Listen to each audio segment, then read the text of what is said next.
ভাই আমাকে একটু দে না, আমিও একটু খেলি। আরে কি রে তুই যা তো যা এমনি যা। আরে তোর মতো গরিব ভিখারি ওখানে আছে এই মোবাইলে কাস্টম খেলতে। সরি ভাই, আমার ভুল হয়ে গেছে।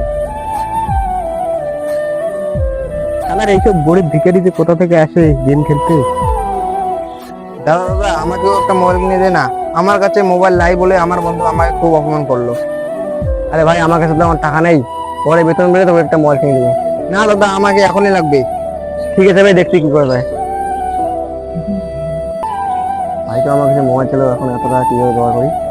যাই মালিককে গিয়ে বলি যদি কিছু টাকা দেয়। এখন আবার কে ফোন করলো দেখি তো। হ্যালো মালিক, আমাকে কিছু টাকা রাখতো। ঠিক আছে, তোমার অ্যাকাউন্টে মেরে দিতেছি। ধন্যবাদ মালিক। ভাই এই নিতে নতুন ফোন।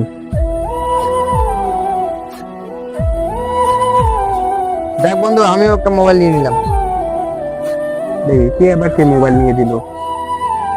তোকে সেদিন না এরকম করে অপমান করাটা আমার ভুল হয়েছে বন্ধু, পারলে আমাকে ক্ষমা করে দিস। আরে ওসব বাদ দাও, চলো এখন গেম খেলি। নিজের স্বার্থের জন্য কখনো কাউকে অপমান করা উচিত নয়, কারণ আজকে তোমার কাছে প্রচুর ধন সম্পদ আছে, কালকে হয়তো তা নাও থাকতে পারে।